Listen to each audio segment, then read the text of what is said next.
10 years ago, the federal government realized that our country's having some issues with active shooters. They see a rise in the active shooters, so the federal government started giving states grant money to start having active shooter classes, trying to teach local law enforcement active shooter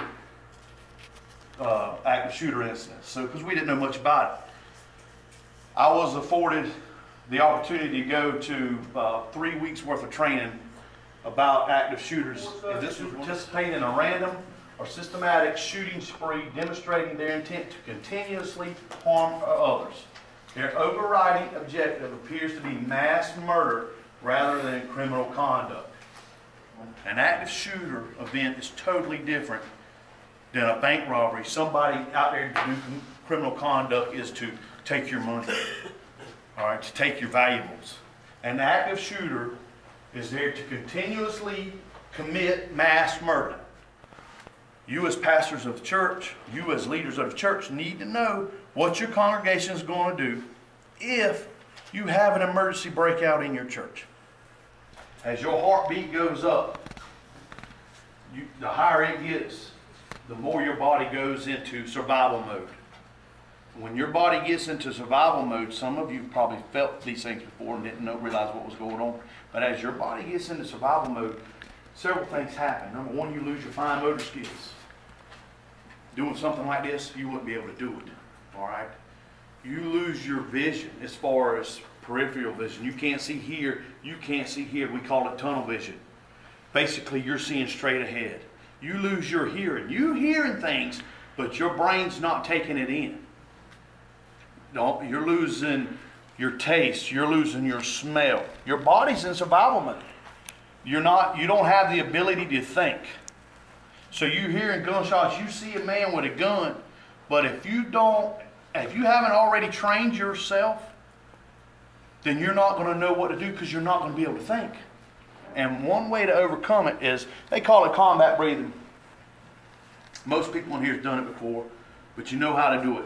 And if you start breathing real heavy and you're in a very stressful situation, what you need to do, and you can't think, you see it happening, but you don't know what to do. What you need to do is you need to calm your breathing. Well, it's easier said than done, but if you know how to do it, and this is how you do it. You breathe in through your nose, a deep breath. You hold it for 2 seconds, and you exhale. And then you do it again. You breathe in through your nose, hold it for 2 seconds, and you exhale. And it will calm your heartbeat down. It's only going to last for a few minutes, but it's going to calm you down. Nobody's helpless. We can defend ourselves. We can do whatever it takes to make it and to live. And that's what we need to do. We need to shift our emotion to that mental scripting. Prepare yourself. Train yourself. Prepare yourself. Mental scripting. Prepare yourself. When I sit down in my church on a Sunday morning, I sit down and the first thing I do, but I've already done it for years, so I already know exactly what in my mind what I'm going to do if a man comes in there and starting to shoot. However, I'm looking what's beyond my target. Your bullet don't necessarily stop when you hit what you're shooting at. There's something on the other side of it. So when I'm sitting in church on a Sunday morning, because every Sunday is different, the pews are different with people sitting in them, I'm looking at what pews are open. That way I know if I have to engage in a threat, which way angle I have to be at to engage in it. But that's me sitting in the church, but I've been trained. That's what goes through my mind. So from the time you have an active shooter event in your church, or the time you call 911, the national average for law enforcement response is 3 minutes. Here in the city of Georgetown, I can pretty much tell you it's probably less than 3 minutes. But the national average is 3 minutes. So from the time you call 911, and 3 minutes is a long time, somebody shooting bullets at you. So when law enforcement gets there, we're going to start taking the bullets for you. All right? Because we're going to engage the threat. And average is he's either going to take his own life, or either we're going to engage him and we're going to stop the threat. So, but it's going to take 3 minutes for us to get there, the national average, for us to get there. So you've got to do whatever you can to survive for 3 minutes. How about concealed weapons? Great question, great question. Board of directors of pastor church can okay people to come into church with concealed weapons. What you need to be careful of is a lot of people can go and get a concealed weapons permit. That's true. My wife can't shoot a gun very good, but she can go right now and go get that concealed weapons permit. She would pass it, and I would pay $70 or whatever it's costing, and she would have a concealed weapons permit. Would I want my wife protecting me, and I would be worried if my wife was carrying a gun in church.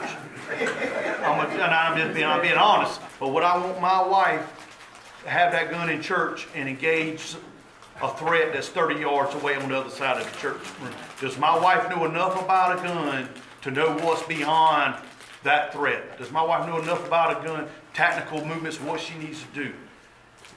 And I don't feel like that. So if you set up a safety team and part of your safety team, you want to allow concealed weapon permit in your congregation, I recommend it. Absolutely, I recommend it. But I use caution to who's on that. Because you want to make sure these people that are on it know how to use a gun and know enough to aim that gun and to know that they got to know what's beyond that target that they're shooting. That's gunshots, ladies and gentlemen. That's gunshots. If you hear that, don't continue on with your Sunday school lesson. Don't continue on with your sermon.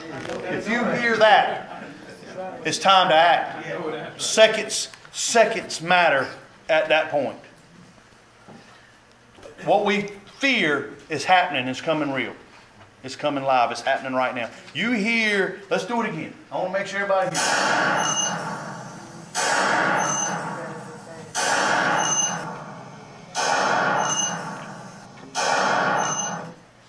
If you hear that, it's time to move. An active shooter is there to commit mass murder. And that's what they're trying to do. There's no negotiating with them. You're not going to be able to talk them down. They're there to do one thing. They've already made their mind up. They've been planning it for however long they've been planning it. And they're there to commit mass murder. Run. If you hear those gunshots, I want you to run. I want you to run just as hard and just as fast as you can run. Your congregation, they need to know that they need to run. If he comes in that back door, y'all hear him down there in another hallway, y'all need to exit that building. Y'all don't need to sit around. Y'all don't need to wait. Y'all don't need to do no deliberation. We need to take off and we need to get out of there. We need to get away from the threat. We need to run. And I'm not talking about just running a little ways, because these handguns that we got. So if a guy comes in there with a pistol, I can tell you this in faith. 25 yards is what a police officer qualifies at. From 3 yards to 25 yards. And at 25 yards, I can tell you, a lot of bullets, it's hard to hit the target at 25 yards. 25 yards is basically from here to that back wall. Maybe just a little bit farther, but not much. So what I can tell you is this pistol is accurate from here to that wall if you're trained, if you know how to use it. So what does that mean? That means it's very important to create distance. All right? If you can be beyond me to that wall and it's somebody who's not trained, yeah, they might hit you, but the chances of them hitting you drop greatly the farther you get away from them. That's for this gun. Here lately, a lot of these active shooters have been coming out there with those M4, those machine gun looking guns, right? Them long guns.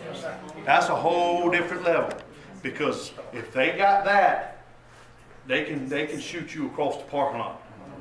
All right, you need to know, if you see a man with a gun, and he's got a small gun like this, if you create distance, I'm talking, they might hit you at 100 yards, but I promise you, it's going to be straight luck if they hit you. Create that distance. But if they got that long gun, you really going to need to check out.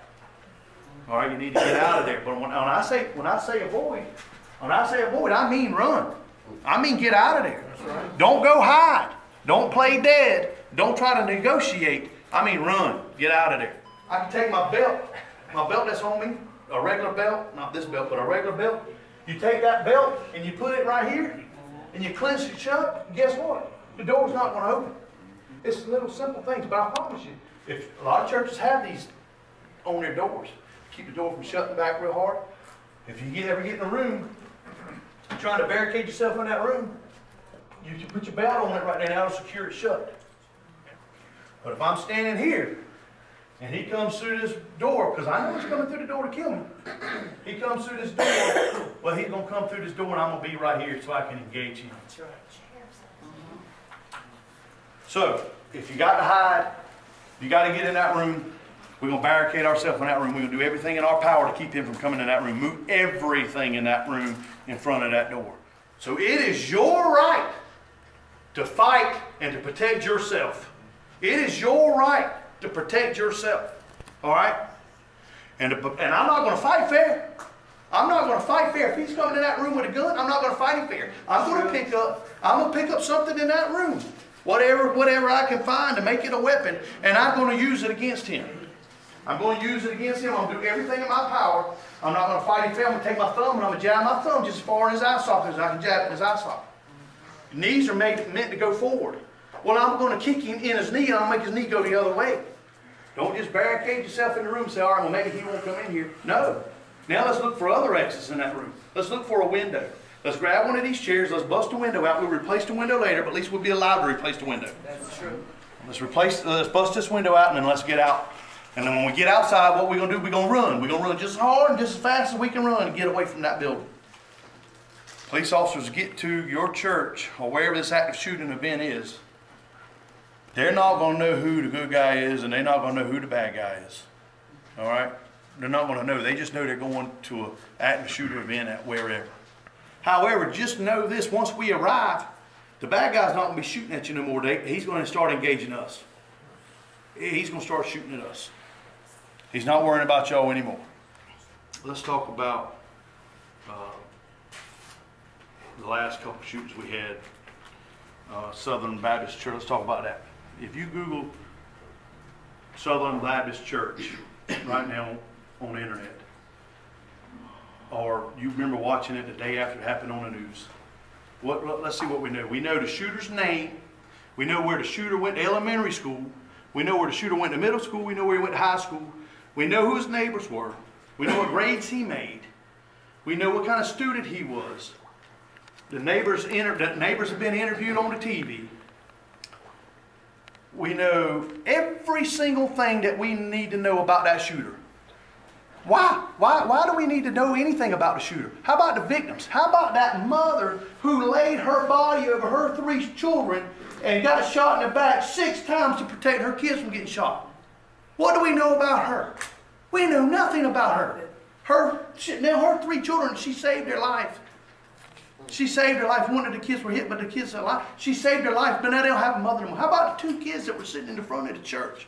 Were there waiting, doing what their mom and daddy asked them to do, go in there and listen to the preacher preach, who are dead now. What do we know about them? We know nothing about them. But the news media wants to talk about the guy who shot the people. That's true. Why? Why? We don't need it. Let's talk about the heroes. Let's talk about the heroes. The children, the mothers, the fathers, the loving people who were killed, innocent victims who were killed. So to refresh everything we talked about, we started out talking about the crime of opportunity today. All right, we covered it fast because it's simple. All we got to do is we got to take away the opportunity, right? Make sure the parking lots are lit up. Make sure that your shrubbery's clean. You clear it up. All right, you got them big old ugly bushes and you cut them back. They look bad when you trim them back. Rip them up. Plant a new fresh bush there. All right, take away the hiding places. All right, have a greeter at the door. Number one, we want to control access to our churches now. So we don't need every door open like most churches have 15 doors. So we don't need all of them open. We need to be able to exit them, but we don't need them all open. All right, so have a greeter at the door, controlled access. Lock up our valuables in the church. That's basically the crime opportunity, ladies and gentlemen. Take away the opportunity. All right, with the active shooter, what we're going to do, we're going to avoid, deny, and defend. Absolutely right. Don't never, ever, ever forget it. Avoid, run. Run. Get your congregation and run. Run just as hard and just as fast as you can run out of that building. Don't stop running. Keep running. And then deny. Barricade yourself in the door in that room. Don't let him in. All right? And then defend yourself. If he's coming in, defend yourself. It's your right to live. And it's not his right to take your life from you. That's right. That's right.